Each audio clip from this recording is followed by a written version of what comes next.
We're here at Dragon Hops Brewery with the head brewer, Mitch. Thank you for having us, and thank you for being on the show. Sure. So a little bit of background. Tell us how Dragon Hops got started. What's the story of how this great brewery came to be in Percival? Well, basically, my boss, Marilla, has a hop farm outside of Percival. And when I was working up the road in Smoketown, I told her I wanted to come out and visit her hop farm because I'm geeky that way. And I went out there and I told her, I said, if you give me hops, I will make a wet hop beer. Cool. So when I was at Smoketown, I made them a wet hop beer, and it went over pretty well. And then Marilla wanted to open up a brewery. I guess it was her father's idea to open a brewery. And she invited me down here to look at this building when they first took it over. And she asked me if she could hire me as the brewer, and I said, well, I really wasn't ready to leave Smoketown. So things occurred at Smoketown, and I was ready to leave. And I came down here, and I was a consultant for a while. It took them 14 months to get this place in. Gotcha. So I didn't really start until November of 2017. And when I came in here, we were working on the whole building. I did a lot of work on the building. I did a lot of wiring. I wired all the pumps. I literally put the system together. Wow. The system had been in the building for months, and it was scattered through different rooms in the building. So basically, it was a puzzle. Obviously, the tanks are the tanks, but there's a lot of tubing that has to be hooked up. Sure. And I took 3 days to assemble, and I'm not talking about the fermenters, just the kit that actually makes beer. I got down to about 7 pieces of tubing left, and I sent an email to the company that sent us this thing from China, and I said, please take a picture of what this looks like. Yeah. So I got the last bit of tubing done, and then it took us a good while longer. We had a lot of hurdles to get through with the county and inspections and stuff, and basically we opened up literally 14 months after they started the project. Wow. In fact, our first year anniversary will be Sunday. Nice. So that's how it started, and it's really Marilla's dream to have the brewery. Very cool. Very cool. So what are some things that you guys have been in business about a year now? What are some things that you feel differentiate you or make you unique in the Loudoun brewing scene with all the breweries we have? There's things I'd like to say, but I'm not going to say. I make regular beer. Okay. I don't make beer that's unusual or weird. No offense to my friends that are brewers that make weird beers. I have other words for them than weird, which they know. But I like regular beer, which I believe will be making a comeback soon. Okay. And that's really what I've done here. I did a Kolsch. We don't have it right now, but the Kolsch was, I think, my best beer I ever made. I hope to do it again. I had people that came back from Cologne and told me it was as good as anything they had in Cologne. So that made me happy. I've had some pretty good stuff with the brown ale. The brown ale has a following. It's a simple beer. Even a person who likes Yingling will come in and I'll go, what do you got like Yingling? Which, of course. And I'll just as a smart ass over here, drink this.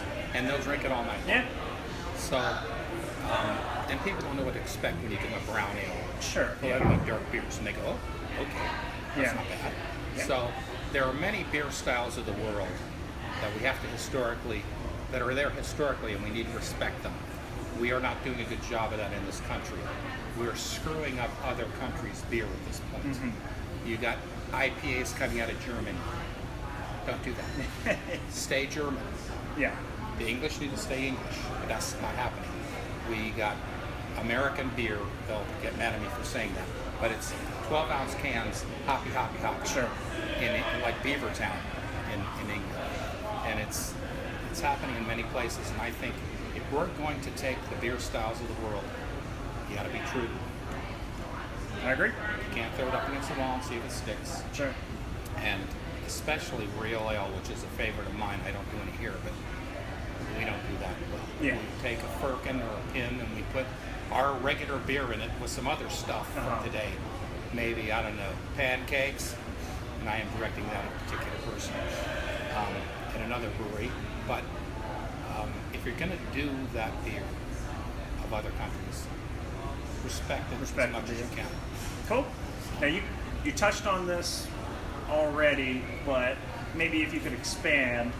A year in business, what would you say you're most proud of? Maybe not the beer you're most proud of, but just with the business, or whether it be the beer, just something that you can hang your hat on and say you're proud of Dragon Hops. Well, personally, I'm proud of the fact that I wired up the entire thing. I know where every wire is. Sure. When something doesn't work on the temperature control, I am the one that laid on my back, ran the wires. I mean, the owner's partner, Ryan, is a brilliant guy, and he did a lot of the heavy electrical stuff. And once he realized that I had done electrical work before, he would throw me into situations that were above my ability.